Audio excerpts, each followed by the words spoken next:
All right, guys, welcome back to Redhead Rewatch. I'm joined today again by my brother-in-law, Jonathan Rodriguez, I um, TV expert, entertainment guru, screenwriter, avid cinematography. lover. He's into it all. So today we're going to talk about One Tree Hill, Season 1, Episode 5, Where I End and You Begin. Air date 10/20 of 2003. The description of the episode is Lucas asks Keith to play with him in the annual father son basketball game and realizes he got the better father figure after Dan publicly humiliates Nathan on the court. Also, Peyton has a hard time dealing with the anniversary of her mom's death and finds comforting ally in Whitey. I do really like this episode a lot. Um, Yeah. it's one of my favorites, minus the Peyton centric of it all. um, but I do really like it. We start out opening scenes. Peyton's speeding through all the traffic lights in town, and Remedy by Hot Water Music is playing, which I really love that artist. They have two of the songs on this Yeah. episode.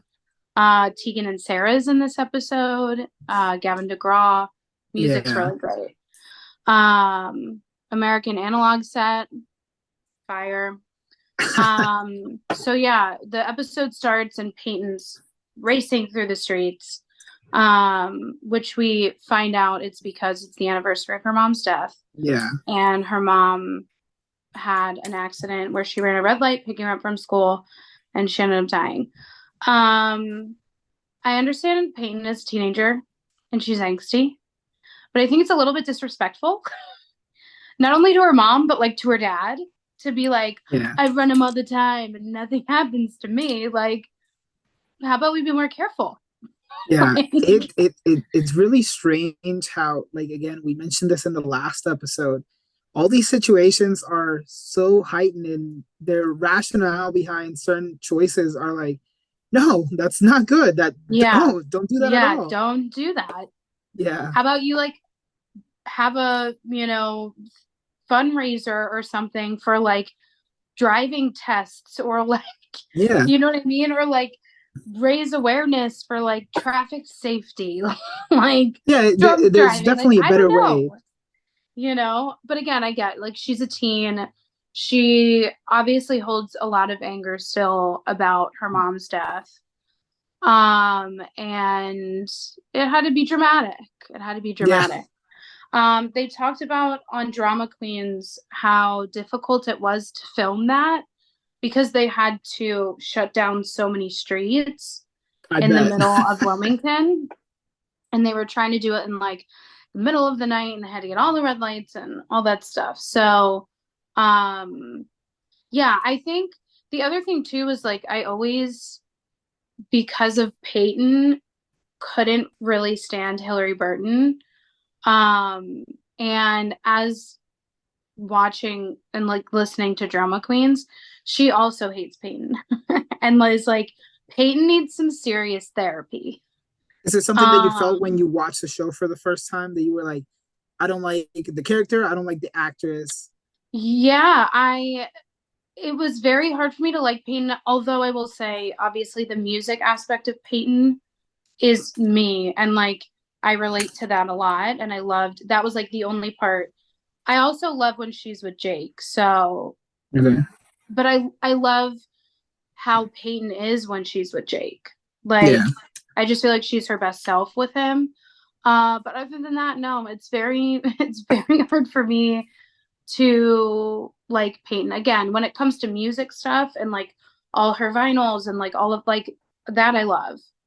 Um, Yeah. but she's just a really hard character to like, I feel. And I mean there are Team Peyton people out there who I think probably relate to the trauma aspect of it and like being angsty. Um, which like I guess I was too, but I don't know. I didn't show it like that. I just like listen to music and like watch shows like this. Like, you know what I mean? Yeah. For me, it's not a situation of like, do I hate this character? it's more like, do I have any interest in this character? And that's where Peyton was for me. Is like, I don't dislike you, I don't like you, but I could do without you. Like Mm-hmm. you serve no purpose for me in the show right now.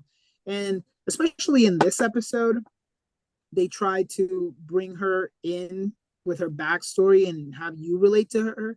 But even when they were going through her backstory, I I, I didn't care for it. It for me, this wasn't even the central theme or even the important part of the plot for the episode. What I was more invested in was the father son game. Like, Yeah, to me, that overshadowed her whole backstory. Uh, them trying to explain it, and even her trying to, she flips out on Brooke at the cheer practice when she was giving her like feedback or mm-hmm. something. And I'm like, yeah, we get it. Like, you are going through something, but there's no reason for you to lash out at other people. And at that point, I was Exactly. like, I could do without you right now. Yeah. Well, and too, like I wrote down here, I was like, Peyton, if you don't want to be a cheerleader, don't be a cheerleader. Like, no one's making you do it. And like she talks about how her mom and like Whitey touches on that a little bit in here, like Mm-hmm. her mom cheered and that's why Yeah, she does it. I think she talks about that in the first episode. Because Lucas is like, I don't mean to offend you, but like you're the least cheery person I know. Like, yeah, and she's like, well, my mom was a cheerleader. And I get that. Like you're doing it to feel close to your mom, to feel, mm-hmm. that with your mom. But like at the same time, it's like you're going after Brooke, your best friend. You know what I mean? Like you said, there's no reason to treat people the way that you're treating them. Yeah, Or like even when Lucas got in the car, like don't do it then. Wait till the yeah, next red light. Wait until he gets out of the car. You don't do that with him in the car.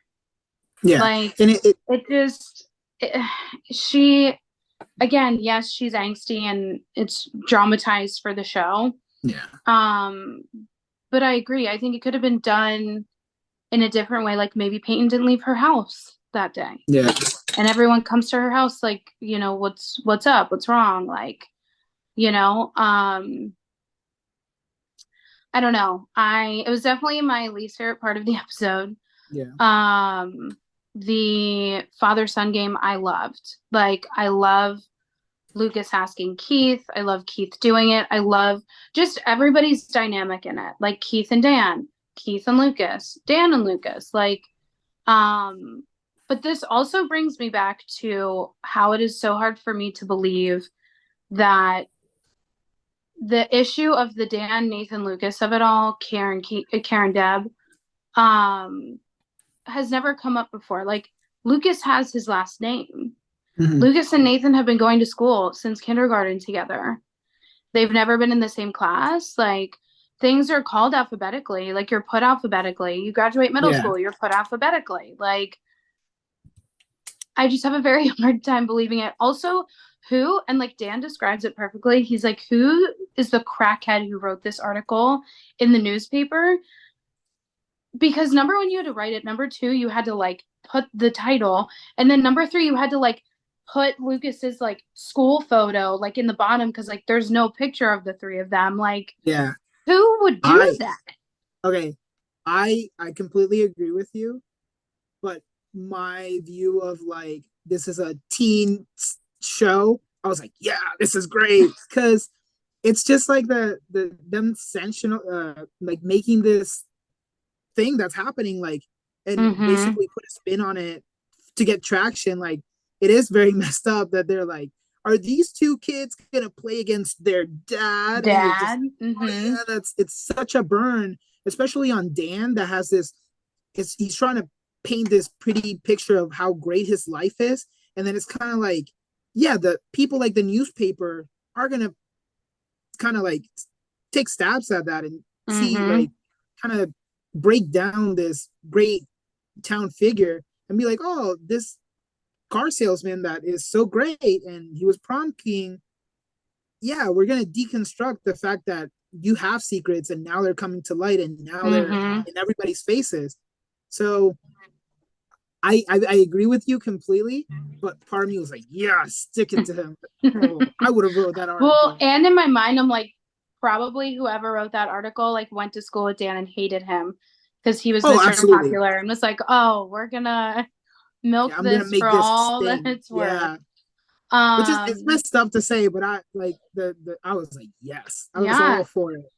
Well, and we get a little bit backstory on why Karen gave Lucas the name Scott. Yeah. Um, which I guess is a little bit understandable. However, when you name your kid, like it's not like you have to name them in that second and then it's continual. Like you have like a certain amount of time and then you have to do like the birth certificate and then they like approve it. You know what I mean? Like there's a lot of steps that you go through of like Yeah. making that decision that like when giving birth to your son and he wasn't there, like I would have been like, Ro, we're naming him Ro. Like, Yeah. because again, that's like really hard on Karen too, because, you know, even the littlest thing of like the kids at school coming home being like, oh, hi, Mrs. Scott, because Lucas's name is Scott, like, Yeah.